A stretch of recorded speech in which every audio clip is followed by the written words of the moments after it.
Welcome to CEO Corner. My name is Sarah McGrath, Director in 360 Search Recruitment Services across Ireland and the UK, and I specialise in working with CEOs and helping them find their next career move and also building out their teams. I'd like to welcome Susan O'Dwyer, CEO of Make-A-Wish Foundation. Susan has a distinguished track record spanning over 25 years as a fundraising professional. Susan is Chief Executive of Make-A-Wish and heads up a team of 12 and a volunteer force of 200. Make-A-Wish was established in Ireland in 1992 and grants the wishes of children aged between 3 and 17 with life-threatening illnesses. Susan originally trained and wanted to be a Montessori teacher, but now says that fundraising and charity work is her passion. Susan holds an MBA from UCC, and we're thrilled that she is joining us on CEO Corner to share her journey. Welcome to CEO Corner, Susan. Thank you, Sarah. So can you tell me about your background and where you started out and how you ended up in the charity sector? Sure. Well, I've grown up in Dublin all my life, and I think when I was in school, I was one of the few in my class who knew what I wanted to do. I just wanted to be a Montessori teacher. That was it. There was no further discussion, move on. But I left school at 17, and where I'd wanted to go was Sign Hill, and they only took anyone in at the age of 18. So I decided to do a language, secretarial and business course, which actually I loved because I loved languages. And I did that for a year. And then I actually ended up getting a job. So I was now earning money and working, very self-sufficient. But I did that for a year, and then I actually went back to college and I completed my Montessori training. But when I'd finished that, there really weren't many jobs out there for Montessori teachers.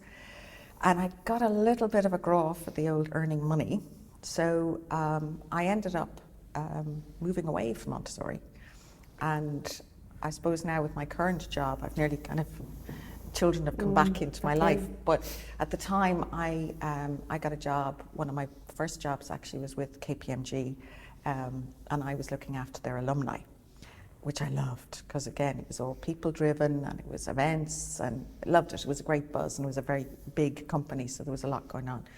I met my fiancé, or my husband at that point there, and he was going to London on a secondment, so I went over to London and I worked with Ogilvy Mather. Again, loved every minute of it. Had a great boss. She was fabulous, and I remember one day she actually came out and she said, "Right, we've that meeting in the diary, don't we, Susan?" And I went, "What meeting?" And she said, "Come on, we've got to go. I'll drive." So off we went, and the next thing we ended up going to a film. And she said we needed downtime, we needed to switch off. So she was fabulous. She was brilliant. Sounds good. And I was fortunate. I was promoted while I was there, but unfortunately the secondment was up, so we had to come back. And it was 1991, and really just very difficult to get a job at the time. So I did a number of event management jobs. Actually, the funny part of it is in one of them, I knew the owner of the company, and I was very friendly with his wife. But I remember when I reflect now to what I do now, I remember one day he came into the room and I was pretending to make sales calls because I was terrified of making sales calls. Now I have absolutely no problem picking up the phone and asking anyone for money for Make-A-Wish. But at the time I couldn't make a sales call, so I kind of realised this wasn't for me. So a job came up with the National Council for the Blind to help run their radiothon, and did it. It was a 6-month contract, loved it, and kind of found where my direction was going to go, because I found that the impact of what they did resonated with me, and that's where I really wanted to do more. So a job came up with the Irish Heart Foundation and running their Happy Heart Weekend. So I joined them, and shortly afterwards I found out I was pregnant. So we had our darling daughter, and she wasn't very well at the time when she was born, so I actually went back to work part-time because I wanted to spend as much time with her as possible, and I wanted to do the play dates and to act, you know, the silly mom, dressing up and all this sort of stuff. But I spent 10 great years in the Irish Heart Foundation, working on different campaigns, bringing a couple of new initiatives into the charity. And then the role of development and fundraising manager came up with Make-A-Wish. And I thought, ooh, okay. And I went for the role and I got it. And I joined them, and there was 4 of us in a small office in Stillorgan. And we were very fortunate. We decided we'd put ourselves forward for the Tesco Charity of the Year. Now, this is the pinnacle for charity work. And they usually raise in around $1 million a year, so it's a big achievement. And we were really fortunate because we won it. And I actually remember getting the call after we'd pitched, and I was driving, and I remember Patricia rang me and said, you might want to pull in. And I said, no, it's fine, because here's me, it'll be a no. And she said, no, I think you should. And I said, no, I'm grand, I'm running late. So she said, okay, you got it. So anyway, straight back to the office, to the other 3 people in the room, going, guys, we have to deliver what we said we were going to deliver on, and we've 2 months to pull it all together. And there was jubilation and there was panic, you know, but we did it. And it was the start of the growth of Make-A-Wish, and we were fortunate enough to get the 2nd year. So that was when really the team started to expand. We could grant more wishes. So it really was a turning point for us. So then in 2008-ish, the role of CEO became vacant. And I did a lot of thinking and thought to myself, okay, do you know something, you'll regret it if you don't at least go for it. So I went for it, told no one. It was a secret? Massive secret. I mean, that was difficult in the office as I was kind of going, and then, you know, you have to go for your interview, and oh God, I was sweating. So I went for it, and I remember the last interview I did, which was the presentation piece, and I remember leaving the hotel, coming back out to my car, and I rang a very good friend of mine, and I said, okay, done it. I now know I can do that level of an interview. I'm going back to work. And 3 days later, I got a phone call from our chairman, which wouldn't have been unusual, you know, at the time. And he said, I'm speaking with our new CEO. And I said, great, when? And he said, it's you muppet. So, to be honest with you, the level of joy, happiness, panic, fear, I think my stomach actually felt physically sick, because going, you know, okay, I'd wanted this, I now have it. What am I going to do? And I embraced it and never looked back. I had a lot of help, some fantastic, you know, board members who lent in, who offered assistance, who gave me the little nudge to say, you're doing fine, keep going. And I suppose over my tenure as CEO, I've had a number of boards who have been like that. And I think, you know, they demonstrate the passion again for the organisation, and they just want the organisation to do well, but they equally want me to do well. So I suppose I've been really fortunate in having a number of coaches over the years. So it's and that's where I am today. And for those that don't actually know the type of work that you guys do in Make-A-Wish, can you talk us through some of the children and some of the families that you help? Okay, this could be where you find me difficult to shut up, but yes, okay. So Make-A-Wish grants wishes to children between the ages of 3 and 17 years of age throughout Ireland who are living with life-threatening medical conditions. And what we do is we delve into their imagination, and we tease out exactly what it is they're wishing for. No 2 wishes are ever the same. Every single wish is unique. So you could have 2 young girls who wish to be a princess, but one is leaning more towards a Disney princess, the other is seeing a princess as, you know, someone very famous who's going to be treated like royalty, you know, doors open for them, you know, the red carpet, the limo, etc. So every single wish is unique.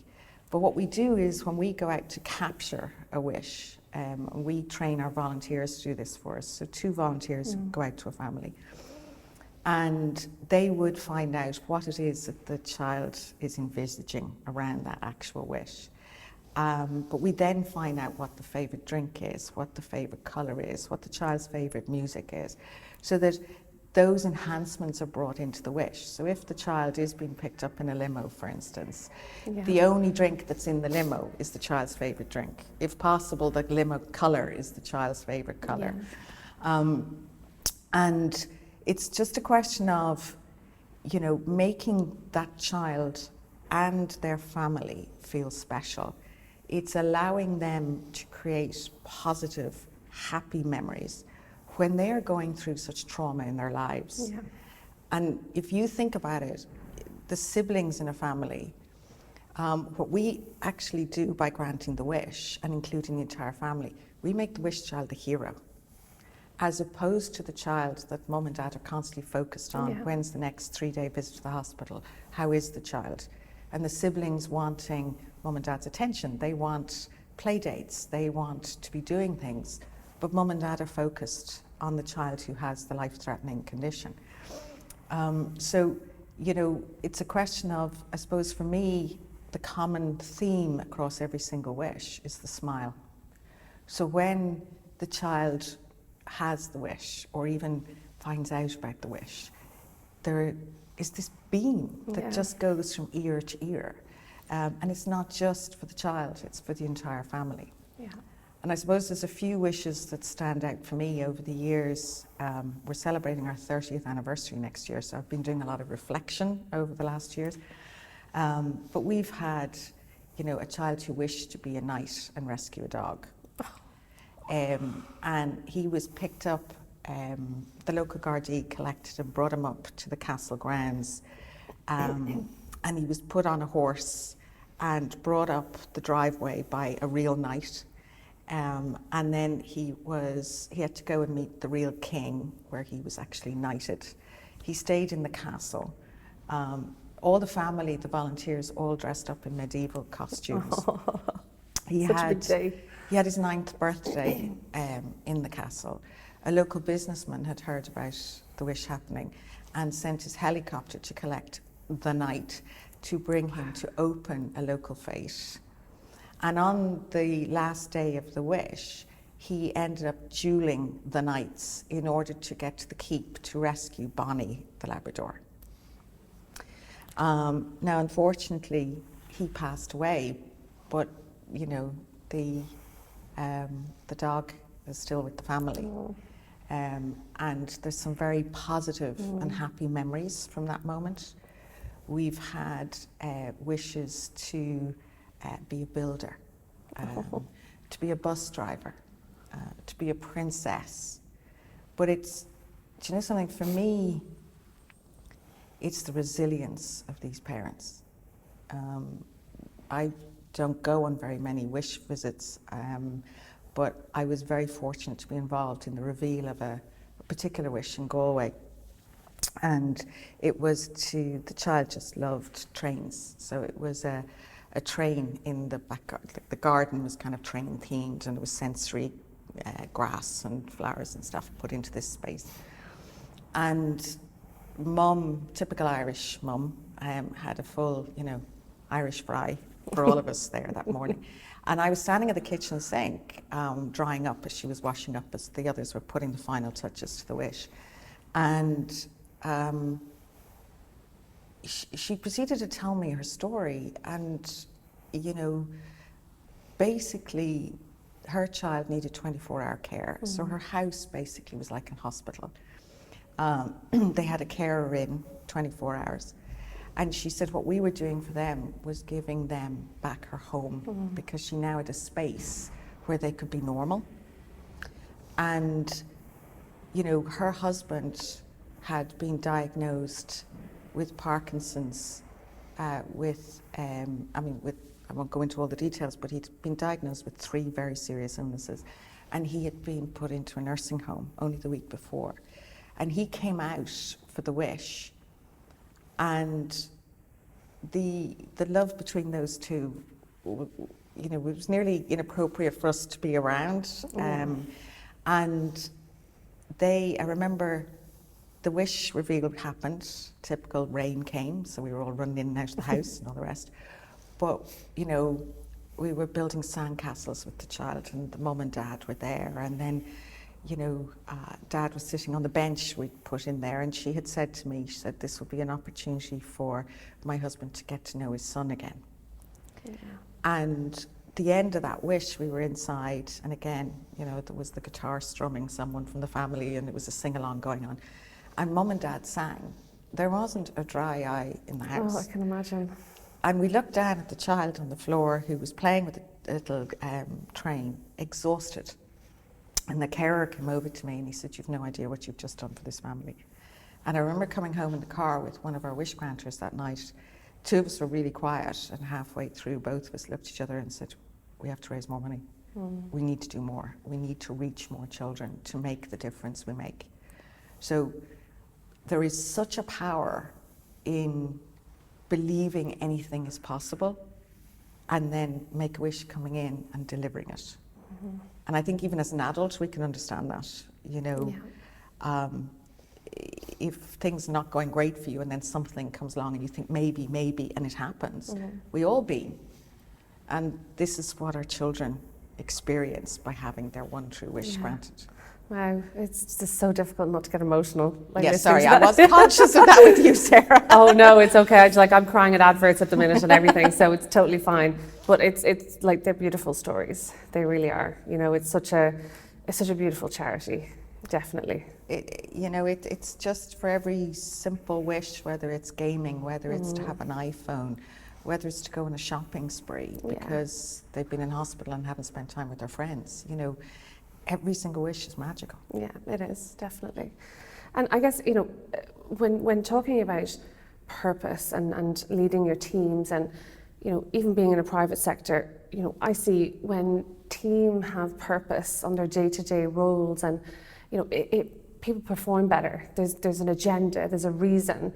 And, you know, a higher purpose is not necessarily, it's not an economic exchange, you know, it's something different, it's aspirational. Do you need to have a purpose? You know, are you driven by purpose in working in the charity sector, and is that always there? I think the message I would give to anyone who's thinking of joining the sector is, you know, you have to find the charity that fits your passion. You have to have a passion. We have an incredibly lean team. And, you know, only yesterday I'm sort of saying, we've only a few weeks to go to reach the target for Christmas. Like, you know, it's all hands on deck. And I know they're tired. I know that they are juggling, you know, I know that they're trying to kind of figure out, okay, what is actually the important thing we have to look at today. But every single one of us are doing it for our children. Yeah. And I use our children deliberately because every single one of the children that cross our path touch us. Whether we're actively involved in the wish, or whether we're hearing about it at a meeting, or whether, you know, from a fundraising team point of view, they may be asked by wish granting, do you know some company who could help with such and such? That's when you see the passion. Yeah. That's when everyone goes, okay, great, we're now going to be involved in the granting of this wish. But you have to have a passion because it can wear you down. Yeah. And then on the flip side, you know, when things, I guess when employees start to perhaps underperform or become maybe more disinterested, you know, again, managers typically would rely on incentives or, you know, I guess use more of a controlling oversight or performance management. And working in the charity sector, you're not geared up for incentives. You know, it's the bonuses and the cash incentives are not there. No. So how do you tap into kind of motivation, and how do you work with teams where there is performance issues and you don't have the conventional methods of incentives to drive people? One of the challenges in the sector is retention. I mean, you're absolutely correct. I mean, there are no bonuses, there are no, you know, cash incentives, you know, no trip away or whatever. But again, I think this feeds back into passion. If you've got passion for the organisation you're going to work with. And one thing I do want to make clear is, whilst we're a charity, we're a business. We operate as a business. We have, processes, procedures. We have, very strict governance within our own charity. So when I talk about Make-A-Wish, I actually treat it as a business. But it is a question of, we've just implemented our new 3-year strategy, and, the 3 pillars of those are, our children, our donors, and our people. So we're looking at ways and trying to communicate with the team as in relation to feedback as to, what we can do to help.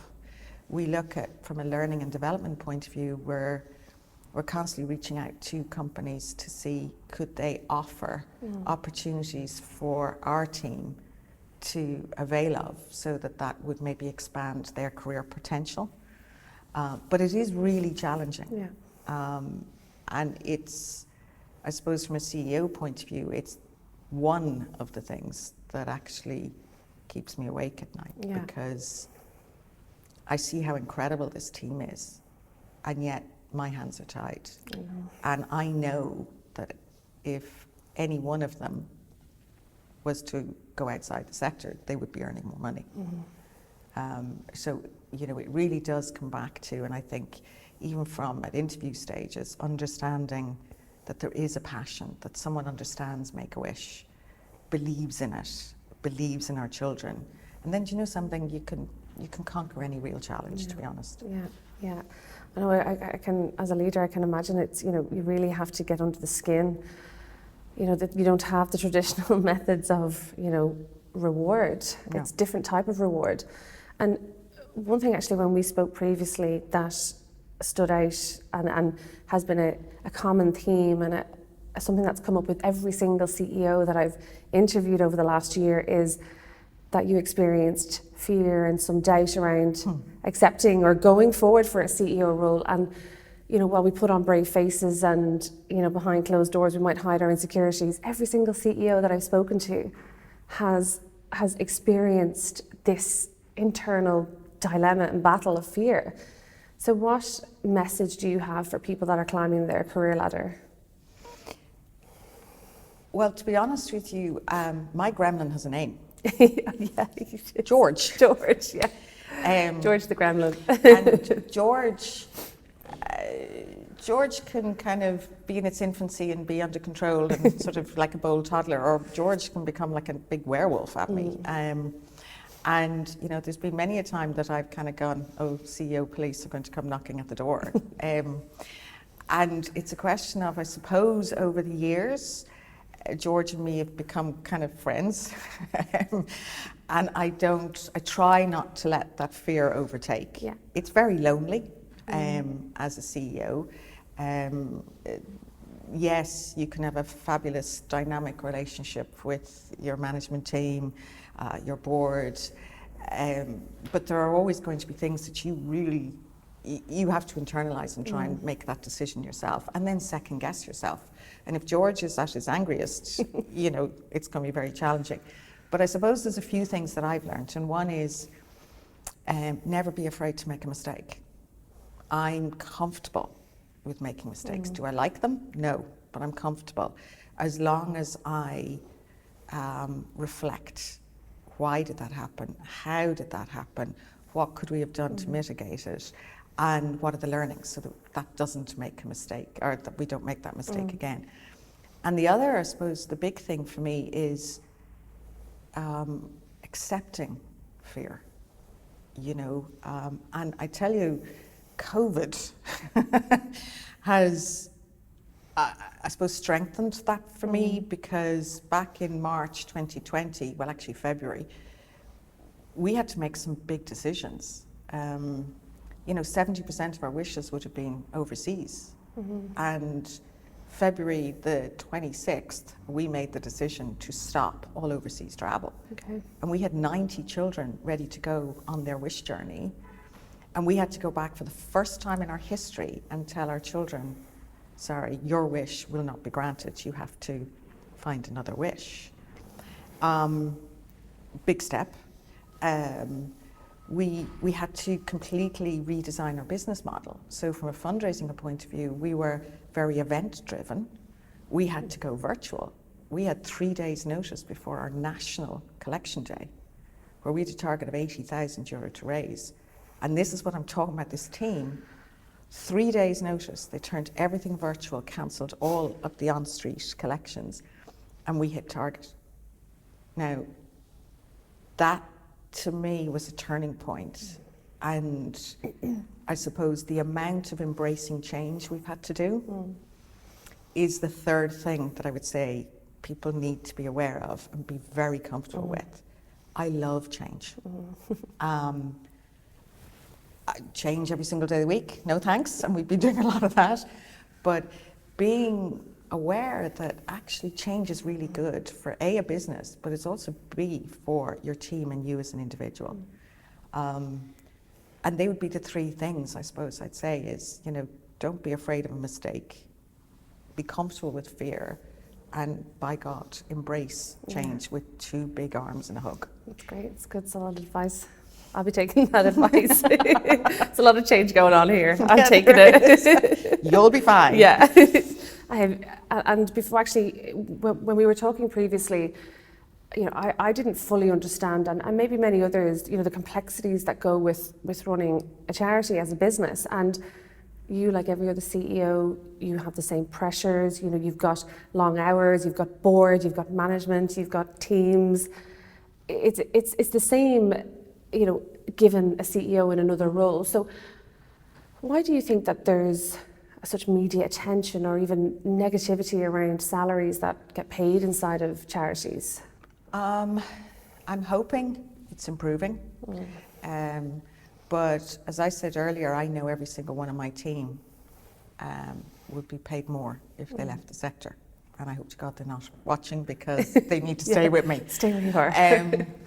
But it is a question of there are individuals, there's a thinking, I suppose, that it is a vocation and therefore you shouldn't be paid. And if you are, that it's nominal.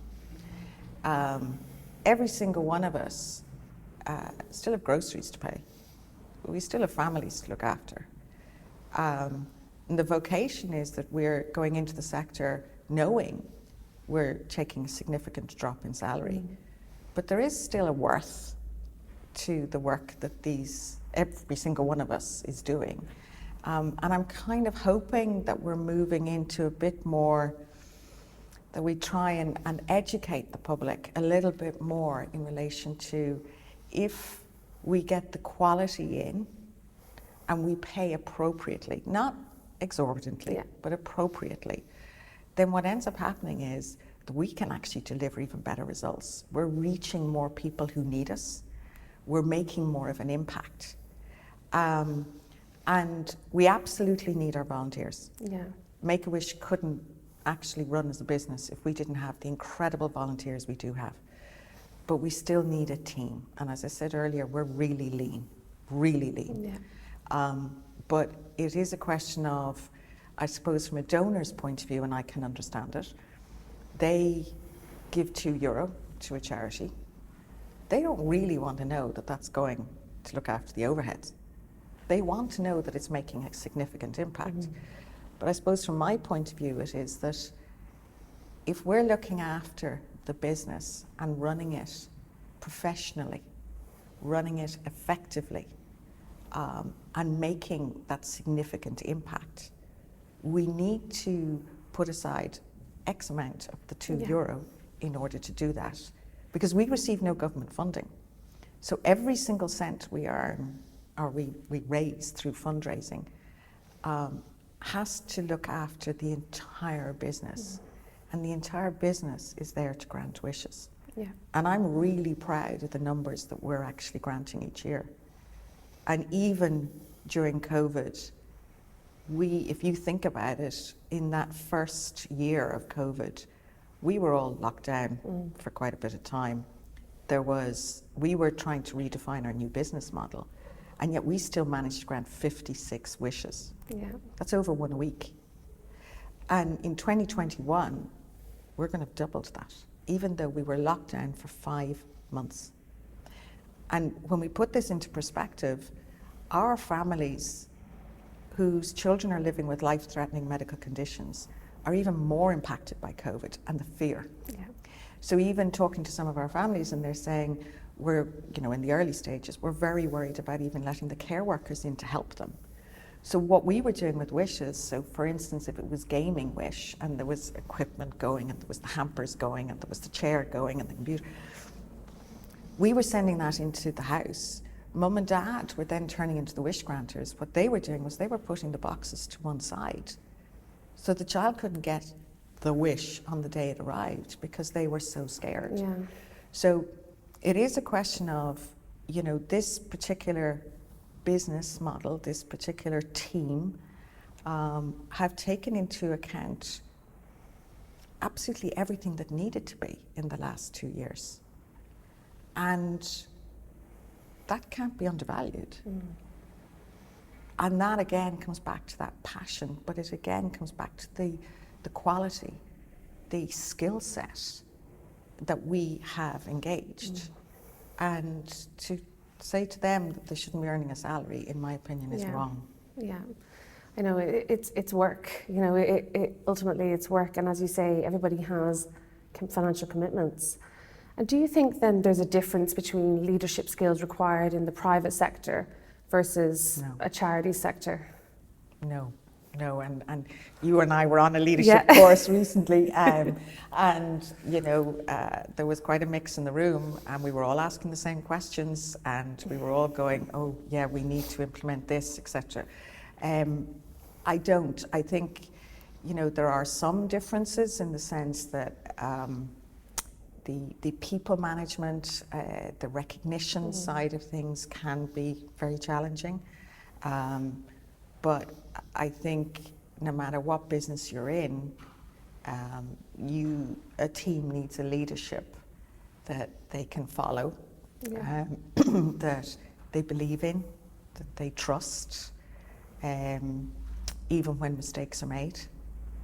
Or even when they don't agree with the decisions that are going. So, no, I don't think there's an enormous divide. There are differences, but I wouldn't say it's a huge divide at all. Yeah, no, I agree. From getting to know and understanding what you do, you continuously have a positive mindset, and the way that you talk about the business and children is just, everything is in such a positive light, which is completely necessary for the work that you do. And how do you manage your own mindset, and how do you make sure that you stay that way?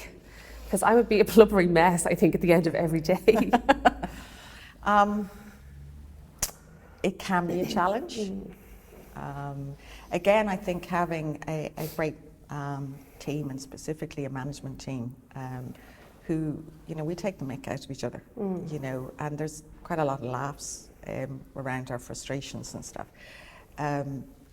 But I suppose, look, yes, 99% of the time I'm positive. But there are the times that it can become a little bit overwhelming. When you're sitting there and you have some significant decisions to make, or you're trying to figure out how on earth you're going to make the money in order to grant those wishes. Or, there's a deluge of wish budgets coming your way for approval, and you're going, cash flow, where are we at? That can be very challenging to stay positive. But something, I reflect on the stories, I reflect on our families and the resilience these families have, and the smiles on their faces, and the lengths that they will go to ensure that their family is coping with what they're going through, and their family is still a happy family. So to me, that's where I go. That's my corner. What stories can I remember? And then, no more than the smiles are on their faces, suddenly I'm smiling, because I know we've made an impact. Yeah, it's perspective. It's great. Well, we have 3 fun questions, light questions, to wrap up the interview. So, what was the last book that you read? Well, Louise Hay, I'm going to say now the name of it. It was in my head a minute ago and it's gone now. But basically, Louise Hay, my cousin introduced me to this book, and everybody should read it. Okay. it's all about positivity. It's all about, you know, that we have a tendency of looking back and blaming our families, blaming our youth and decisions made and everything else. And this is all about embracing life, and coming up with, you know, mantras that actually you wake up in the morning and you're empowered, and you look in a mirror, and, you know, you'll say something to yourself, which not many of us are great at, especially now that we're looking ourselves on Zoom all the time. But just to sort of say, yeah, I am good, I am powerful, I am good at what I do, whatever. So it's definitely, I will give you the name. I'm trying to remember. Louise Hay. Okay. Yes. Brilliant. And who's influenced you most in the world, and why? Okay, this isn't going to be anybody famous or anybody out there that anyone knows. Actually, my parents. Yeah. I think the grounding that they gave me, their can-do attitude, their belief that I could do anything I wanted to do, even when I didn't. And I spent a lot of time going, no, I'm not good enough. And I still have those moments, George. But you know, I could ring Dad even now on a bad day, and Dad would go, right, well, you know, you've done your MBA, so work it out. Come on, you can do this. Or, you know, he'll just sort of listen, and all of a sudden I'll have resolved the issue, but it's just he's there. So to me, it's... Yeah. He sounds like a coach. He is. He's a bit he could be a coach. Bit of a sweetheart, actually, to be honest. Bit of a sweetheart. That's great. And my daughter inspires me as well. That's I think. Brilliant. You That's know, really good. I remember I was doing my masters and I was caving. I nearly had enough. And she came in to me one evening and she said, "You're nearly there. You're nearly there." And she turned around and she said, "I'm so proud of you." Oh. Well, I'll tell you something. That thing was finished. And then she came into me with a glass of wine. She said, "Well done, Mum." Yeah. And when I got it, you know, it was just this big hug, and I just thought, wow, that's pretty incredible that your child is actually proud of you. Yeah, it's a wonderful feeling. That's great. And if you were stuck on a desert island, what 3 items would you bring? First would be chocolate. Oh, nice. Yeah. Right. Sugar supply. A rather large selection of it. The other would be a really good book, because one of the challenges I have at the moment is I don't get time to read a lot of books. And what would be the third thing? I was very easy on the chocolate. Third would be, I think, a photo of my family. Oh, that's great. If I couldn't have Wi-Fi. Yeah, no My Wi-Fi. phone. We're not allowed. We've changed the rules. That's great. Thank you. Yeah, I think that should be it. Excellent. Thank you so much, Susan. Appreciate your time. Sarah.